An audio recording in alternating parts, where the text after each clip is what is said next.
नमस्कार साथियों, हम बिहारी जी के दोहों की व्याख्या कर रहे थे। MST 1 के पाठ्यक्रम में शामिल किए गए हैं। हम उन्हीं दोहों की व्याख्या कर रहे थे जो व्याख्या के लिए पूछे जाते हैं। परीक्षा से संबंधित महत्वपूर्ण दोहों की व्याख्या हम कर रहे हैं। आज भी इस वीडियो में हम 2 दोहों की व्याख्या करने वाले हैं। पहला दोहा आप यहाँ पर देख सकते हैं। 24 संख्या पर जो दोहा है उसकी व्याख्या पूछी जाती है। 25 और 26 नहीं पूछे जाएंगे, व्याख्या की दृष्टि से महत्वपूर्ण नहीं है। और 27 नंबर का दोहा भी व्याख्या के लिए पूछा जाता है। आइए इन दोनों की बारी बारी से व्याख्या कर लेते हैं। सघन कुंज छाया सुखद शीतल सुरभि समीर, मनु है जातु अजो वहे उही जमुना के तीर। तो यहाँ पर जो गोपियाँ हैं श्री कृष्ण का स्मरण कर रही हैं, उनको याद कर रही हैं। आप सभी जानते हैं भगवान श्री कृष्ण गोकुल को छोड़कर मथुरा चले जाते हैं। मथुरा उनको बहुत सारे कार्य करने हैं और किस तरीके से जो गोपियां हैं उनके विरह में बेचैन रहती हैं, परेशान रहती हैं और उनके जाने के बाद भी वो उनको भूल नहीं पाती हैं। तो गोपियां भगवान श्री कृष्ण को याद करके किस तरह से एक दूसरे से बातें कर रही हैं, अपने दुख और अपनी पीड़ा के बारे में वो याद कर रही हैं। वो भगवान श्री कृष्ण को याद कर रही हैं कि जब वो थे, आज भी ऐसा ही लगता है कि वो हमारे कहीं आसपास है। उनके जाने के बाद भी वो उनको पूरी तरह से भूल नहीं पाई है। सघन कुंज, सघन क्या होता है? घना। कुंज यानी कि पेड़ों का जो झुंड होता है जहाँ पर आसपास बहुत सारे पेड़ होते हैं और उनकी छाया। सुखद यानी कि बहुत ही सुख देने वाली। शीतल बहुत ठंडी। सुरभि होती है सुगंधित। और समीर यानी कि हवा। पहले शब्दार्थ हम देख लेते हैं, व्याख्या हमें आराम से समझ में आ जाती है शब्दार्थ जानने के बाद। मनु है, मनु यानी कि मन। जातु चला जाता है। अजो यानी कि आज भी। जातु यानी कि चला जाता है। अजो यानी कि आज भी। वहे उही जमुना के तीर। यहाँ पर गोपियाँ कहती हैं कि आज भी जब हमारा मन भगवान श्री कृष्ण की बातों को याद करता है, उनके साथ बिताए हुए सुखद पलों को याद करता है, तो आज भी हमारा मन वहाँ चला जाता है। कहाँ चला जाता है? जमुना के तीर, यमुना नदी के किनारे पर चला जाता है। किस तरीके से हम कितना सुंदर समय, कितना सुखद समय हमने भगवान श्री कृष्ण के साथ बिताया है। आज भी हमें घने पेड़ों की छाया याद आती है। जो कुंज है जहाँ पर बहुत सारे पेड़ हैं और बहुत ही घने पेड़ हैं और उनकी छाया याद आती है, सुख देने वाली छाया याद आती है। शीतल और सुरभि समीर, ठंडी और सुगंधित हवा आज भी हमें याद आती है। और जैसे ही हम जमुना के किनारे पर आज भी जाते हैं, भगवान श्री कृष्ण हमारे साथ नहीं है लेकिन उनके साथ बिताए हुए वो पल हमें आज भी याद आते हैं। तो गोपियाँ यहाँ पर वियोग श्रृंगार रस का वर्णन किया गया है और गोपियाँ भगवान के विरह में बहुत ही दुखी हैं, लेकिन उनका बहुत ही सुंदर यहाँ पर चित्रण किया गया है, किस तरीके से वो उनको याद करती हैं। अनुप्रास अलंकार की छटा हम यहाँ पर देख सकते हैं और कितने ही कम शब्दों में यहाँ पर गोपियों की व्यथा को दिखाया गया है, किस तरीके से आज भी वो भगवान श्री कृष्ण को याद करती हैं और उनके विरह में किस तरीके से वो बीते हुए पलों को याद कर रही हैं।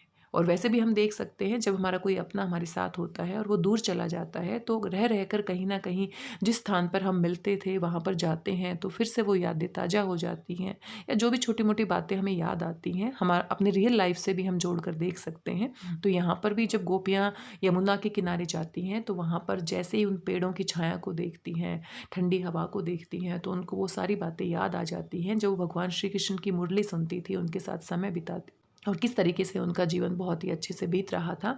उनके जाने के बाद भी कहीं ना कहीं वो भगवान श्री कृष्ण को भूल नहीं पाई हैं, कितनी भी कोशिश करें, लेकिन आज भी उनकी यादें उनके मन में अभी भी ताज़ा हैं और थोड़ी थोड़ी बातों में कहीं ना कहीं वो उनको बार बार याद आ जाती हैं।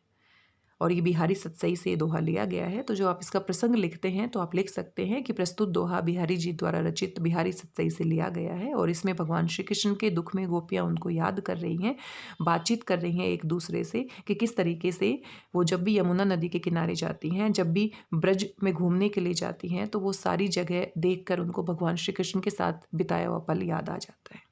तो इस तरीके से आप इनकी व्याख्या कर सकते हैं। आइए दूसरा दोहा भी देख लेते हैं, ये भी परीक्षा में बार बार पूछा जाता है। आइए दूसरा दोहा देख लेते हैं। यहाँ पर प्रेम की अधिकता संकेत बिंदु में आप देख सकते हैं और यहाँ पर माहौल कुछ ऐसा है कि जो गोपियाँ हैं वो राधा और श्री कृष्ण को चिढ़ा रही हैं, एक तरह से चिढ़ाना भी नहीं है, उसके बारे में बातें कर रही हैं और किस तरीके से बातें कर रही है, उनकी जोड़ी की सराहना कर रही है। और यहाँ पर श्लेष अलंकार हम देख सकते हैं। बिहारी जी ने बहुत ही चतुराई से यहाँ पर श्लेष अलंकार का प्रयोग भी किया है। तो आइए देखते हैं इसमें किस तरीके से उन्होंने वर्णन किया है। चिरजीवो जोरी, चिरजीवो होता है चिरंजीव रहना, युगों युगों तक जीवित रहना, दीर्घायु होना, लंबी उम्र होना। जोड़ी यानी कि जोड़ी। जुड़े क्यों न स्नेह गंभीर, क्यों नहीं जुड़ेगा, क्यों नहीं पनपेगा स्नेह गंभीर, गंभीर स्नेह क्यों नहीं पैदा होगा। को घटी, घटी यानी कम होना, किसी से कमतर होना। ए वृष भानुजा, यहाँ पर श्लेष अलंकार है। वे हलदर के वीर, ये भी बहुत ही महत्वपूर्ण दोहा है, पहले भी आपने सुना होगा, श्लेष अलंकार में भी इसका प्रयोग किया जाता है। यहाँ पर वृष भानुजा जो शब्द है यहाँ पर श्लेष अलंकार है। एक तरीके से तो उन्होंने कहा है कि वृष भानु जी की पुत्री वृष भानुजा यानी कि राधा, राधा के लिए प्रयोग किया है। और हलदर हम किसके लिए प्रयोग करते हैं, हलदर हम बलराम जी को कहते हैं, और बलराम जी के वीर यानी कि भाई कौन है, श्री कृष्ण।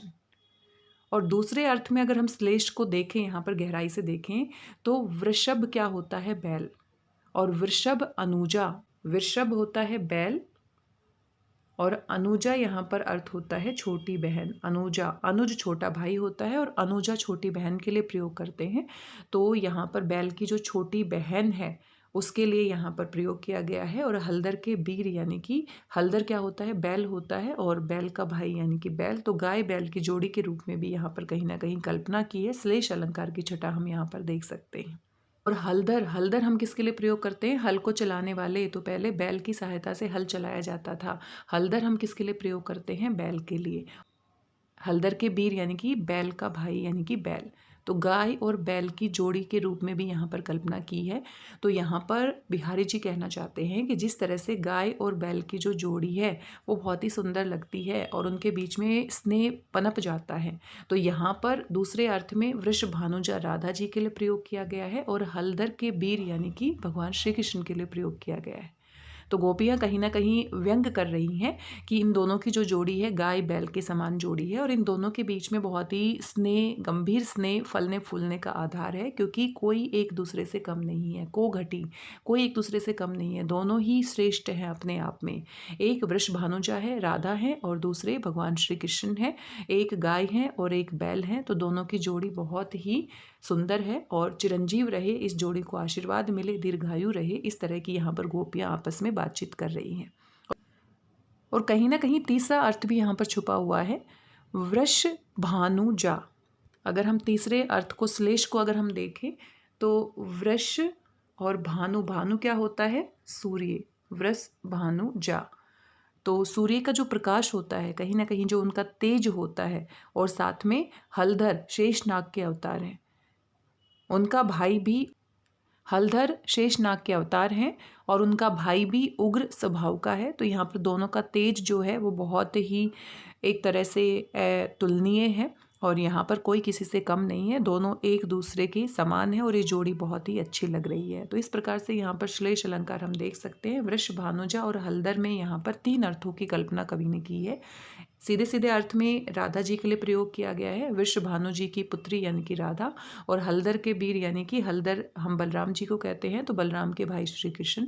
दूसरे अर्थ में यहाँ पर हम देख सकते हैं वृषभ अनुजा, अनुजा यानी कि छोटी बहन, तो बैल की छोटी बहन यानी कि गाय, और हलधर के वीर यानी कि बैल के जो भाई हैं। तो इस तरीके से यहाँ पर एक तरह से कल्पना की है यहाँ पर। और दूसरे अर्थ में वृष भानुजा, वृष के सूर्य की संतान के रूप में जो बहुत ही प्रचंड है, जिसका प्रकाश बहुत ही प्रदीप्त है।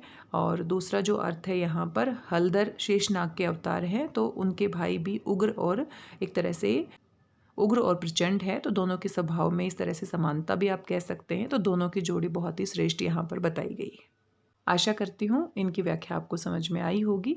थोड़ा सा एक बार पढ़ने से, क्योंकि पहली बार जब हम पढ़ते हैं तो थोड़ा आसान नहीं रहता व्याख्या को समझना, तो यहाँ पर कहीं ना कहीं श्लेष अलंकार है, तो किस किस अर्थ में यहाँ पर अर्थ लिए गए हैं इसको देखने की आवश्यकता होती है। एक बार आप इनको पढ़ेंगे तो अच्छे से समझ जाएंगे। आज की इस वीडियो में बस इतना ही। मिलते हैं किसी नए वीडियो में और महत्वपूर्ण जानकारी के साथ। तब तक स्वस्थ रहिए, व्यस्त रहिए, मस्त रहिए और खुश होकर अभ्यास करते रहिए। धन्यवाद, बहुत बहुत धन्यवाद।